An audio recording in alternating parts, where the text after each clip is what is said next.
Welcome to the midweek recap of English news from Italy and Friuli Venezia Giulia. A historic ruling in Italy recognizes a child with 3 legal parents, sparking a wider conversation on the future of family. In a historic decision, a court in Bari has recognized a child as having 3 legal parents, a mother and 2 fathers, for the first time in Italy.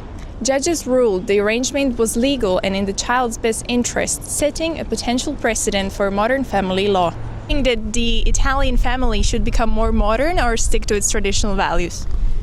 Well, I think it has to keep up with the development of the society, so I think it has to get more modern than how it actually is. No, I absolutely think that families in Italy should have a more modern approach to the family idea of what a family should be.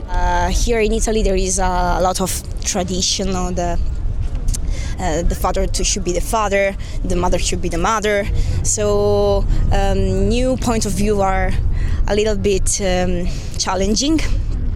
So yes, it should be more modern. AI-proof majors, or just an impossible promise? As AI is reshaping the job market, students are searching for AI-proof majors. What we can see up to now is that these instruments are extremely powerful. If you know how to do a job, they can empower you and make it much faster. I'm thinking about software development as a classical example where these instruments are extremely evolved, but you need to be an expert software engineer to actually get the most out of them. The AI agent knows how to solve most of the problems that are university level at this stage, at least for bachelor level, but it's you that has to learn how to solve them. It can help in learning, and then it can help in deploying solutions. But if you don't have understanding and control, then you're doomed to the failures of the systems which are there and happen with a certain frequency. Right now I'm studying engineering. I think in the next 20 or 25 years my future job might be replaced by the incoming artificial intelligence. Actually, I think AI has a really important impact because it even helps us to apply for a job. I mean, I already made my CV with AI. For the new generation and young people that can learn, it just can help them learn more and learn better and do the jobs more professional. I'm studying business and management in Trieste University, and I believe that AI has both positive and negative impacts in our life. For example, about the negative impact, as we can see, it reduces some job opportunities. But on the other hand, as I can see, it helps to decision making and also in lots of activity, in lots of work opportunity, AI can help. Può ridurre magari delle opportunità nel cercarlo banalmente, magari delle posizioni che prima potevano essere sfruttate senza l'utilizzo di questo aiuto, magari adesso sono ridotte. La vedo sia come una cosa negativa da questo punto di vista, sia come un apporto positivo se saputo utilizzare. Io sono iscritto all'indirizzo di studi di economia internazionale e mercati finanziari. A me piacerebbe tantissimo lavorare nel mondo della finanza. Per quello che è il mondo della finanza, sicuramente l'intelligenza artificiale avrà un grossissimo impatto, ma si andranno a creare altre opportunità che potremo in un certo senso sfruttare e quindi sta tutto a noi, in base alla nostra intelligenza, nel capire e sfruttare appieno questa intelligenza artificiale. Trieste hosts a national summit as regional leaders push for a community-based care. At a medical conference in Trieste, Governor Massimiliano Fedriga called for reforms to Italy's healthcare system and praised the city's pulmonology department as a national center of excellence. Trieste è diventata particolarmente attrattiva dal punto di vista della pneumologia.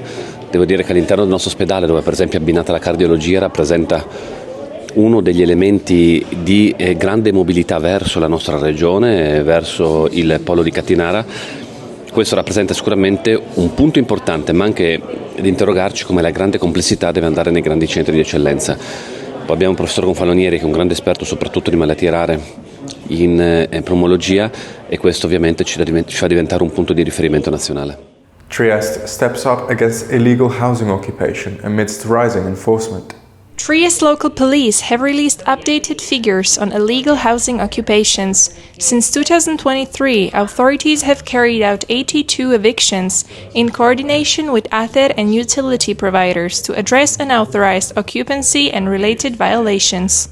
Well, it's a phenomenon that affects also the city of Trieste, even though numbers are really limited. Citizens' reports are essential, but it's also very important a prompt action of the institutions. Quello che ci teniamo soprattutto a evidenziare è la collaborazione con i cittadini, che è fondamentale, proprio perché viene riscontrato il dato che quasi la totalità appunto degli interventi è stato fatto proprio grazie alle segnalazioni dei cittadini.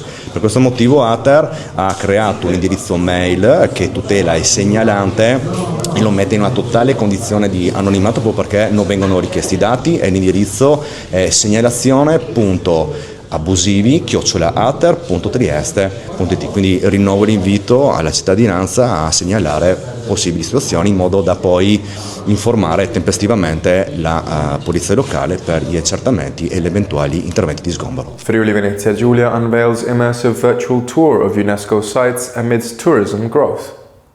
Friuli Venezia Giulia has launched a new immersive tour, showcasing its 5 UNESCO World Heritage sites through 360-degree aerial and ground-level imagery. Presented in Udine, the project aims to promote cultural tourism and introduce international visitors to destinations including Aquileia, Cividale del Friuli, and Friulian Dolomites.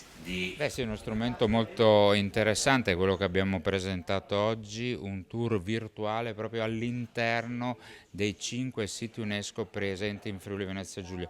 Questo è uno strumento che metteremo a disposizione del sistema che promuove il Friuli Venezia Giulia. Vi dico fin d'ora che sarà presente in tutti gli eventi internazionali dove saranno presenti molti tour operator.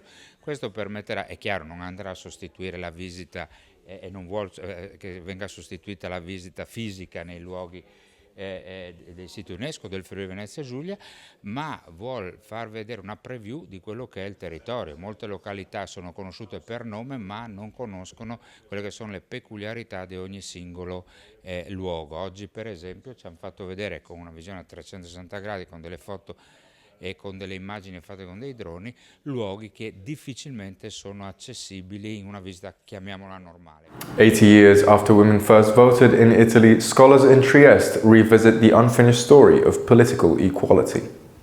The University of Trieste marks 80 years of Italian women's suffrage with a conference examining the history of the vote and whether it has yet translated into equal access to parliament, decision-making and public life. Votes for women, this was a pin that was made by the so-called suffragettes. So they were a movement, as you might know, at the beginning of the 19th century in England, and they really fought for the right to vote. It happened that women could vote in England in the 20s, but at the same time they couldn't be elected. So when we talk about this idea of votes for women, we must take into account all the context around that. So our conference is really an occasion to put together a historical perspective, because we must remember what those women did for us in the past, and at the same time to link this to the present and to be aware of what the problems of the present are in terms of political representation, of political agency by women. A lasting tribute in Trieste, as a school gymnasium has been renamed to honor the legacy of Gianni Cernoia, a life dedicated to public service and sport.